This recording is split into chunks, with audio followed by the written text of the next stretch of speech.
একদল খাইছে আরেক দল খাওয়ার জন্য রেডি হয়ে আছে। স্বাধীনতার পর থেকে শুধু শাসকের হাত বদল হয়েছে, আমরা কিছু পাই নাই, ঠিক কিনা বলেন? নতুন উন্নয়নের সবক শোনাতে পারলেই টাকা। উন্নয়নের নামে লুটপাট হয়েছে প্রায় ৩.৫ লাখ কোটি টাকা। আরেকটা উদাহরণ দেখি, উনি আমাকে বললেন যে প্রতি বছর আমাদের অফিসের ফার্নিচার চেঞ্জ করে। আমি বললাম প্রতি বছর ফার্নিচার চেঞ্জ করে কেন? বলে যে ফার্নিচার নতুন পারচেজ করলেই তো ওইখানে টাকা, নতুন কিনতে পারলেই টাকা, নতুন উন্নয়নের সবক শোনাতে পারলেই টাকা। প্রথম আলোর রিপোর্ট, কি আলো? প্রথম আলোর রিপোর্ট, গত 15 বছরে উন্নয়নের নামে লুটপাট হয়েছে প্রায় ৩.৫ লাখ কোটি টাকা। কার রিপোর্ট? আমাদের বানানো কথা। প্রথম আলোর রিপোর্ট। গত 15 বছরে কারা ছিল জানেন তো? হ্যাঁ, শুধু ওনাদেরকেই দোষ দিয়ে লাভ নাই। স্বাধীনতার পর থেকে শুধু শাসকের হাত বদল হয়েছে, আমরা কিছু পাই নাই, ঠিক কিনা বলেন? শুধু ওনাদের দোষ দিয়ে কি লাভ? একদল খাইছে আরেক দল খাওয়ার জন্য রেডি হয়ে আছে। আমরা এরকম চাই না, জনগণকে ফুটপাতে বসাই দিস। প্রিয় ভাইয়েরা, তাহলে জাপানের মানুষও মানুষ, আমরাও মানুষ। সিদ্ধান্ত আপনার, কোন মানুষ হবেন, ভালো মানুষ না খারাপ মানুষ? আজকের আলোচনার বিষয় হচ্ছে মানব সম্পদের উন্নয়ন, human resource development. It's a process to increase the capacity of knowledge, skill, capacity of the people of a country. একটা দেশের মানুষের জ্ঞান, তাদের দক্ষতা কি করে বাড়ানো যায়, বাড়িয়ে দেশের উন্নয়ন করানো যায়, এটাই হচ্ছে মানব সম্পদ উন্নয়নের মূল কথা। তাহলে মানব সম্পদ হচ্ছে একটা দেশের সবচাইতে শক্তিশালী পুঁজি। প্রাকৃতিক সম্পদ, খনিজ সম্পদের চেয়েও দামি হচ্ছে মানব সম্পদ। আমার প্রিয় যশোর, প্রাকৃতিক সম্পদ, খনিজ সম্পদের চেয়েও দামি সম্পদ কি সম্পদ? আল্লাহ তাআলা দয়া করে আমাদেরকে এই মানব সম্পদ দিয়েছেন। আসুন আমাদের এই মানুষগুলোকে আমরা সোনার মানুষ বানাই। রাজি আছেন তো সবাই? রাজি আছেন? মানুষ পারে না এমন কোনো কিছু নাই, চাইলে সব পারে। এজন্য মানুষকে তারবিয়া দিতে হবে, যথাযথভাবে তাদেরকে গড়তে হবে। আসুন আমরা সিরাতের আয়নায় বিশ্বনবীর জীবনী থেকে দেখি তিনি কিভাবে হিউম্যান রিসোর্সকে ম্যানেজ করতেন। যদি আপনাদের সময় হয়, দু একটা উদাহরণ দিয়ে আজকে আমি আমার আলোচনার বিদায় নিব। হবে সময় হবে কয়েক মিনিট? হ্যাঁ, শান্ত থাকবেন তো? শান্ত থাকবা? হ্যাঁ, ঠিক আছে। এই ধাক্কার মধ্যে ঢুকছে, এবার মজা বুঝতেছো তো? হ্যাঁ, মানা করছিলাম না? ঠিক আছে, টের পাও। হ্যাঁ, ঠিক আছে। যে আওয়াজ করবে আমি ওকে দেখতেছি, কে কে আওয়াজ করে দেখতেছি। শেষ কথা, শেষের দিকে চলে আসছি। বিষ্ণু ইসলাম কিভাবে হিউম্যান রিসোর্সকে ম্যানেজ করতেন, মজার কথা আছে কয়েকটা, বলে বিদায় নিব। বিশ্বনবী কিভাবে এই মানব সম্পদকে ম্যানেজ করতেন। বিশ্বনবী, he was a very good talent hunter, চৌকস ট্যালেন্ট হান্টার ছিল। কার মধ্যে কি ট্যালেন্ট আছে দেখলেই বুঝে ফেলতেন। সুবহানাল্লাহ পড়বেন না? কি নবী আমরা পেয়েছি! He was a very good talent hunter. আমার নবী, তিনি চৌকস ট্যালেন্ট হান্টার ছিলেন। কার মধ্যে কি প্রতিভা বের করতেন, ওই প্রতিভাকে ইসলামের কল্যাণে কাজে লাগাতেন। সুবহানাল্লাহ বলেন। যাকে যেই জায়গায় সেট করলে ভালো হবে তাকে ওই জায়গায় সেট করতেন। কয়েকজন সাহাবীর জীবনী শোনাই। আবু মাহজুরা রাদিয়াল্লাহু তাআলা আনহু, মক্কার মুয়াজ্জিন, আগে ছিল মুশরিক, পরে হয়েছে মুমিন। উনি কিভাবে মুমিন হইলেন এই ঘটনাটা একটু আপনাদের শোনাতে চাই। তা আপনাদের তো সময় নাই হাতে। হ্যাঁ, সময় আছে?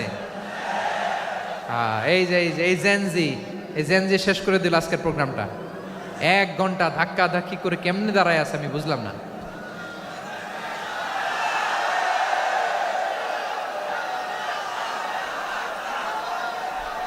না না, তাকবির না, চুপ করতে হবে। What I need, you stop, just shut up, চুপ। হ্যাঁ, ঠিক আছে, এভাবে। আবু মাহজুরা রাদিয়াল্লাহু তাআলা আনহু কিভাবে মুসলিম হলেন, আওয়াজ করে শুনেন। হুনাইনের যুদ্ধ, 8ম হিজরি। বিষ্ণু ইসলাম হুনাইনের যুদ্ধ শেষে ফিরতেছেন, পথিমধ্যে বেলাল রাদিয়াল্লাহু তাআলা আনহু, এই যে আবার কথা, আই রে আল্লাহ রে, এখানে ধাক্কা ধাক্কি কেন? চলে যাও, পেছনে যাও, যাও পেছনে যাও। কি আজীব তামাশা!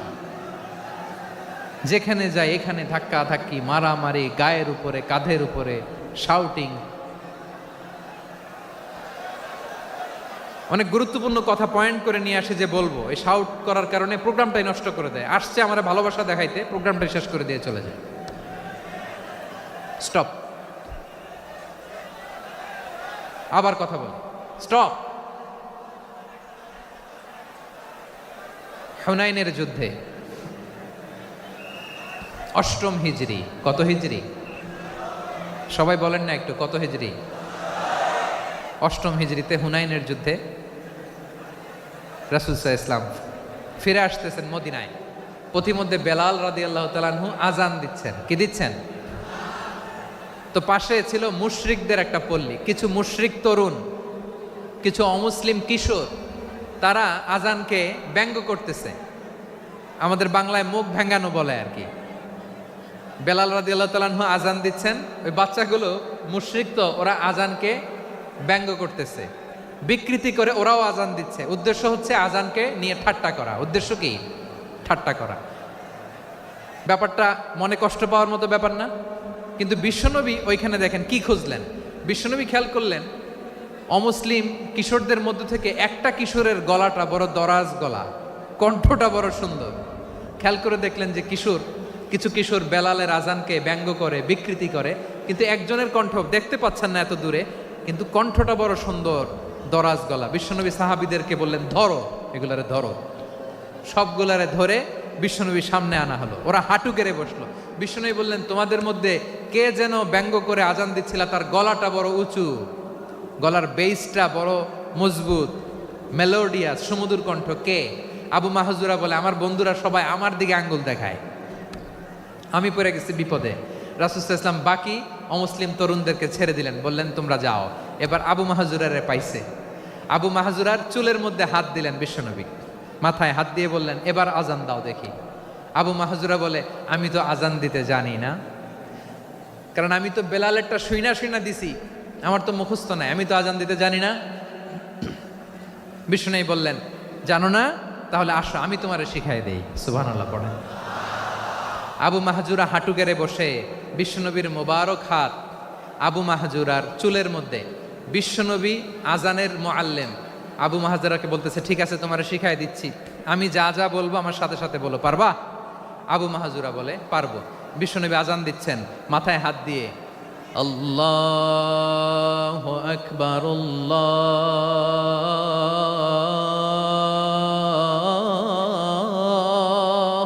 আকবার। আবু মাহজুরা এই বাক্যটা পড়লেন। বিশ্বনবী দ্বিতীয় বাক্য পড়তে আরম্ভ করলেন, আল্লাহু আকবার,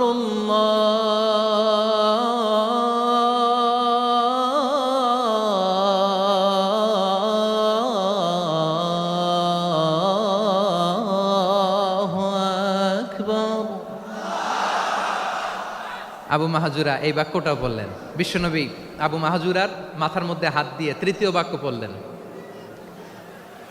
আশহাদু আল্লা ইলাহা ইল্লাল্লাহ,